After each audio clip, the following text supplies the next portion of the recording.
बिस्मिल्लाहिर्रहमानिर्रहीम। अस्सलाम वालेकुम। Welcome to 99 cook house. कैसे हैं आप सब लोग? दुआ गो हूँ आप सब लोग बिल्कुल ठीक ठाक होंगे। अक्सर ऐसा होता है कि हल्की फुल्की भूख लगी होती है और हम चाहते हैं कि हम कुछ ऐसा खाएं जिससे हमारा वज़न भी ना बढ़े। तो ये सैलेड की रेसिपी ख़ास तौर पे आप लोगों के लिए है।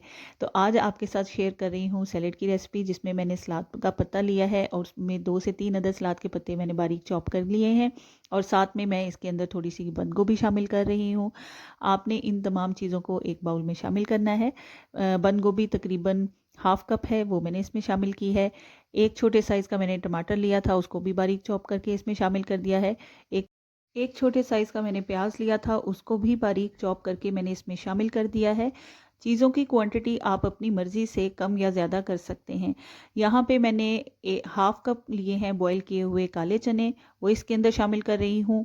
हाफ कप बॉईल किए हुए मैं शामिल कर रही हूँ वाइट चने इसके अंदर। 1 कप मैं इसके अंदर बॉईल किए हुए आलू शामिल कर रही हूँ। अगर आप बहुत ज़्यादा वेट कॉन्शियस हैं तो आप आलूओं को स्किप भी कर सकते हैं। यहाँ पे एक टिप आपको बताऊँ कि आलू प्रॉपर शेप में किस तरह आप बॉईल कर सकते हैं। इसके लिए आपने करना ये है कि पहले से आलू अच्छे तरीके से आप छील लें और इसके क्यूब्स काटने के बाद आप इसको बॉईल करें। इस तरह ये होगा कि तमाम क्यूब्स एक साइज़ के होंगे और ये टूटेंगे भी नहीं और इजीली आप इसको बॉईल कर लेंगे।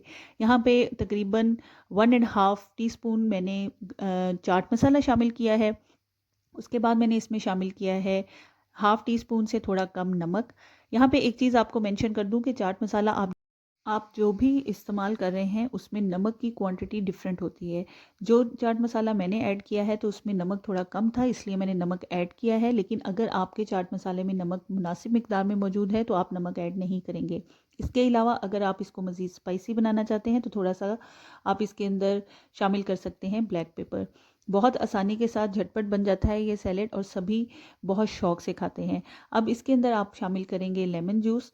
लेमन जूस आपने इसमें शामिल करना है 3 टेबलस्पून भरकर और अपनी चॉइस के मुताबिक आप इसको कम या ज़्यादा कर सकते हैं। यहाँ पे चूँकि मैंने बच्चों के लिए भी ये रेडी किया है, इसलिए मैं इसमें लेमन जूस जो है वो सिर्फ 1 टेबलस्पून भरकर ही डालूँगी। ठीक है, इससे ज़्यादा क्वांटिटी मैं इसमें ऐड नहीं करूँगी। इसके अलावा अगर आप इसमें चाहें तो थोड़ा सा ऑलिव ऑयल भी शामिल कर सकते हैं। ये सैलेड की रेसिपी बहुत आसान है, इजीली आप बना सकते हैं और ये तमाम इंग्रेडिएंट्स इजीली घर पे अवेलेबल होते हैं।